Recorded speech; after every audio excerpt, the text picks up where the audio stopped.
Have you ever had that moment when you discover a simple yet powerful solution to a complex problem? I know I have. Take this white chip, for example. This $20 chip will save you years of frustration if you're like most people. This video will discuss really effective and really cheap solutions to problems you face every day. The best part is that most people don't even know that there is a solution in most cases. All right, let's go. Let me also say that no company is paying me to promote their product. There are no sponsorships here. And also that everything that I'm going to talk to you about, I actually own and use regularly. Stick around to the end because the last one, which is the least expensive, can actually save your life and make the years ahead much, much better. Number one, Bluetooth trackers for things like your wallet, your keys, or your luggage. If you haven't heard of these, Bluetooth trackers are things like the Apple AirTag or the Tile, which go into or onto things that you own. For example, I have one on my wallet, I have one on my keys, these are both AirTags, and I also have one in my luggage. So if I ever get separated from my luggage, I simply look at my iPhone and I see where my luggage is. These little devices are designed to be thin and unobtrusive. And the best part is they act like part GPS, part audio signal, so that when you are missing your keys, for example, you can actually tell your keys to make a sound and locate them. The technology is pretty interesting. If you have an AirTag, for example, it uses the Bluetooth of any iPhone that it is in the vicinity of. Once it comes into the Bluetooth radius of the iPhone, a signal is sent to you on your iPhone telling you where the device is located. That's if it's far away. If it's in your home, you simply turn on the audio and you listen for its location. The Tile network uses something very similar, but instead of using an iPhone, it uses fellow Tile users out there. There are 37 million Tile devices out there. I think that's the last number.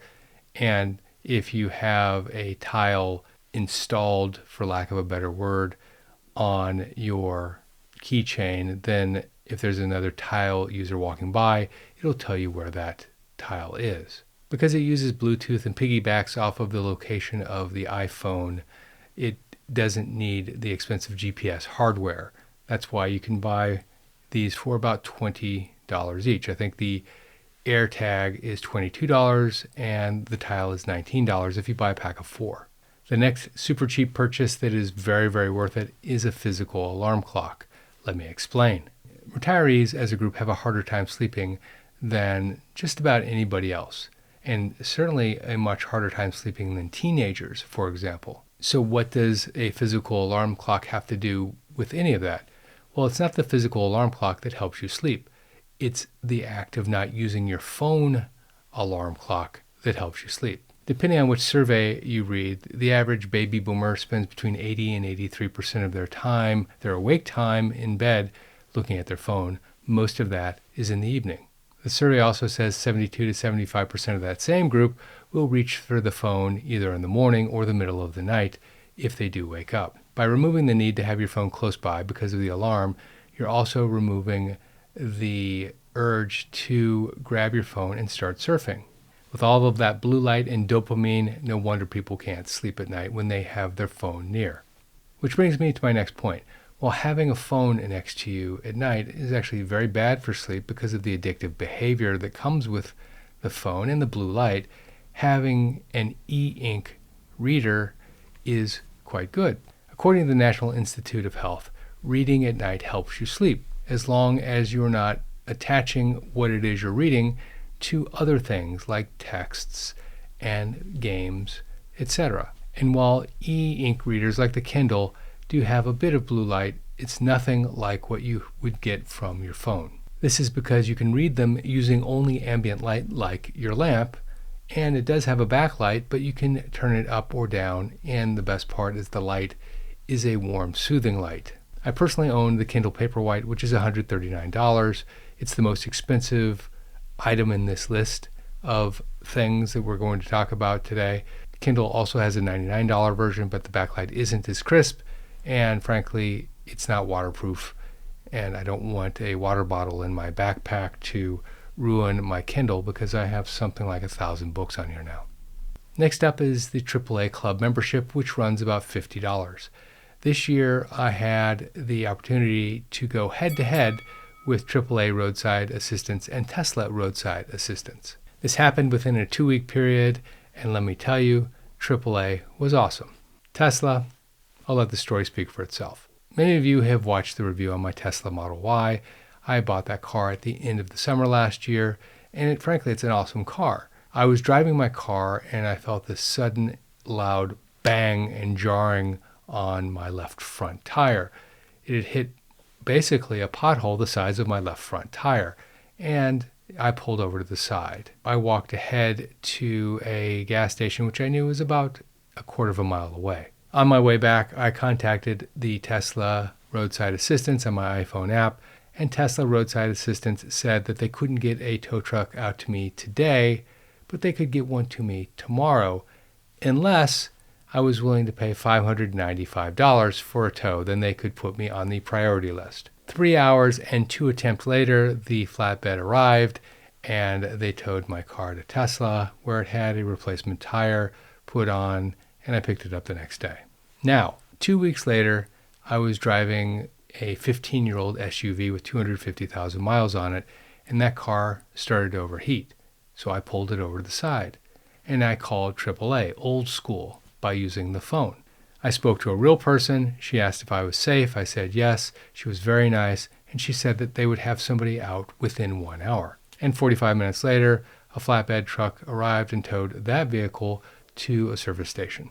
Now, truth be told, I hadn't used AAA for 10 years, but I recall the last time I used it, they were very, very nice, and things got done quite quickly. Quick, helpful, and painless is what you want if you need roadside assistance, particularly if you're a retiree, but if you're anyone, really. For the $50 basic fee, I receive 4 roadside assistance calls per year, and towing anywhere within a 3-mile radius. Anything beyond that, I think, is $25 per mile. I ended up paying an additional $25. If I upgrade to the Plus membership, which I think I'll do from here on out, they'll tow it up to 100 miles with no additional charge. And for the $50 fee, they'll bring you fuel. You have to pay for it, of course. They'll tow your car if it needs towing. They'll change your tire if you have a spare.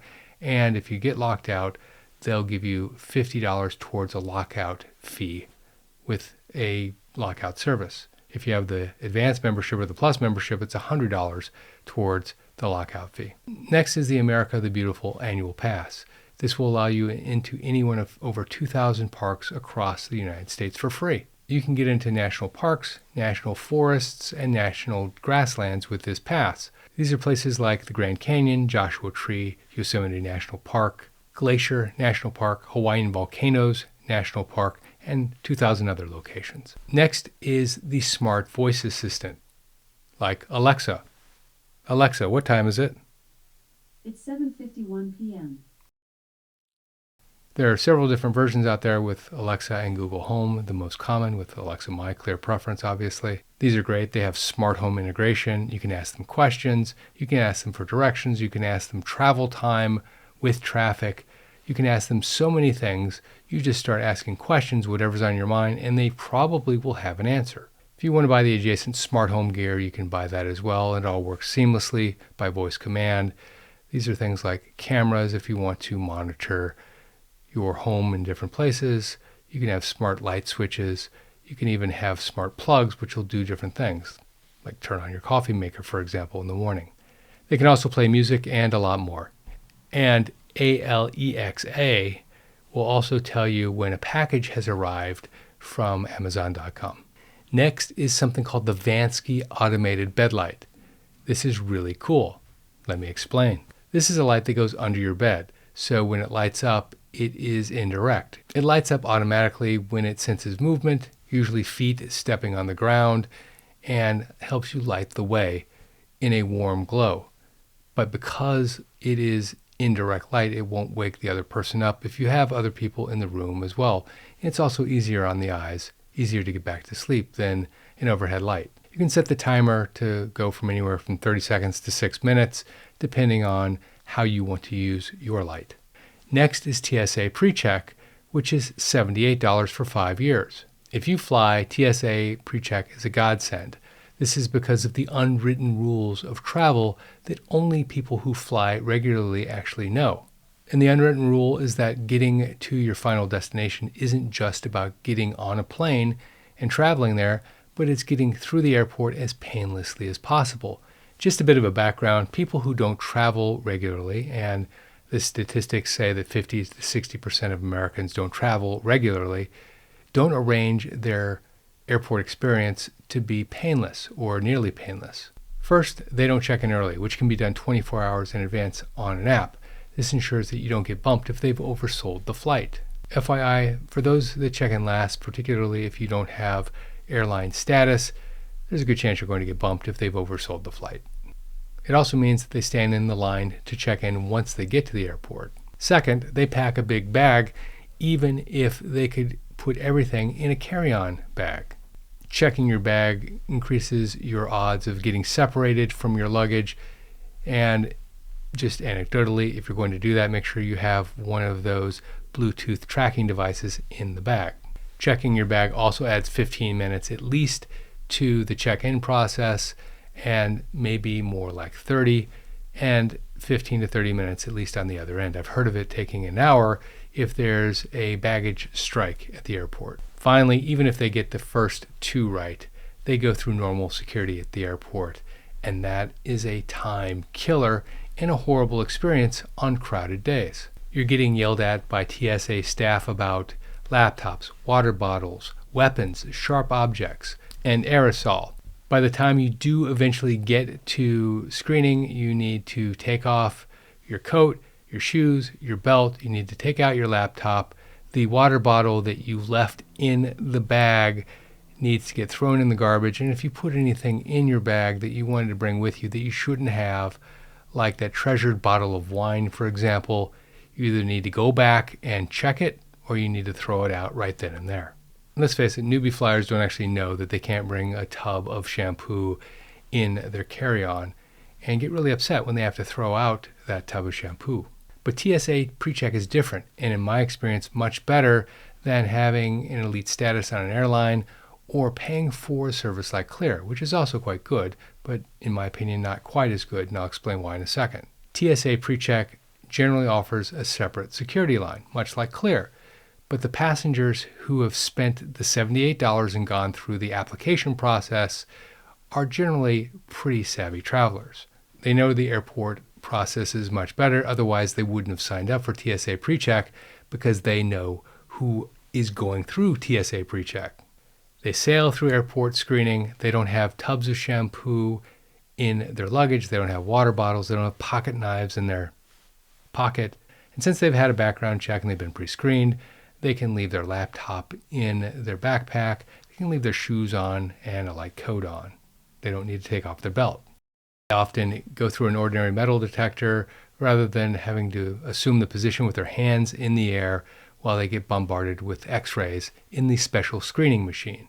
And because people who use TSA Precheck go through a lot to get accepted by TSA Precheck, the number of people who are actually going through that line is much lower than, say, Clear, where you can also get a special line, but it comes with an American Express Platinum card, for example, and you can also pay for it right then and there at the airport. So you have experienced, speed-focused travelers who know the airport rules really well and don't really want to test them.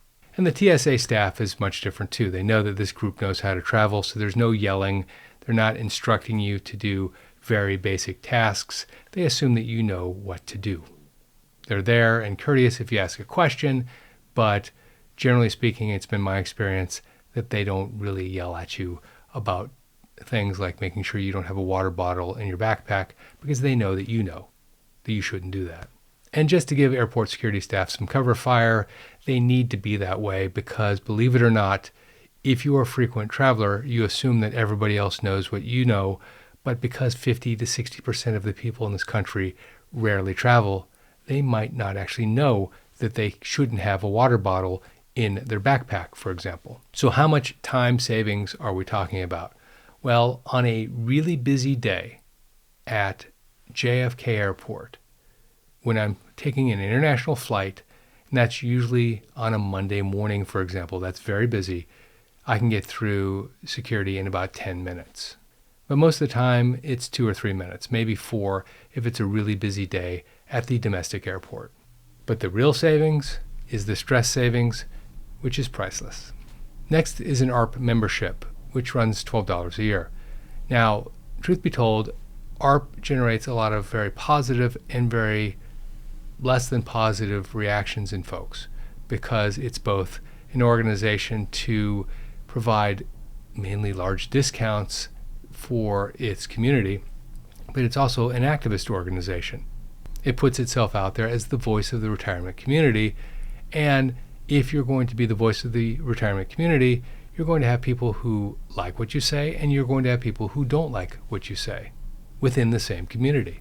So for most people who have an AARP membership, it's about the discounts. You get up to 15% off of restaurants, 20% off hotels, such as the Hilton, which owns the Waldorf Astoria, the Conrad, and other high-end hotels, 30% off car rentals at chains such as Avis, Budget, and Payless. Fuel is less at participating gas stations, and they have AT&T phone plans, which are less expensive than normal phone plans. And of course, there are hundreds and hundreds of other vendors that will give you a discount because you have an AARP membership. They just aren't listed on the AARP webpage. Finally, the last point, How to Stop Worrying and Start Living by Dale Carnegie. This book is $8.50, and it's one that changed my life, even though it was written in 1944. And frankly, it's helped me in ways that I can't describe in this short video. At its core, though, it teaches the reader to use logic when dealing with its illogical brain. The illogical brain, by the way, is a byproduct of when our ancestors were hunters and gatherers, and they'd see movement in the grass. If they didn't react at every movement, they wouldn't be around for very long. Today, our brains see danger where none exists, particularly when we're bombarded with information both accurate and more often inaccurate in its nature. This book will help you calm your head, pinpoint solutions to challenges that you're facing, help you navigate issues with money and family, and live each day with gratitude. If you like this video, check out that video. Retirees spend 80% of their income in these 5 areas. How do you compare? This is Jeff Schmidt. Thanks for watching.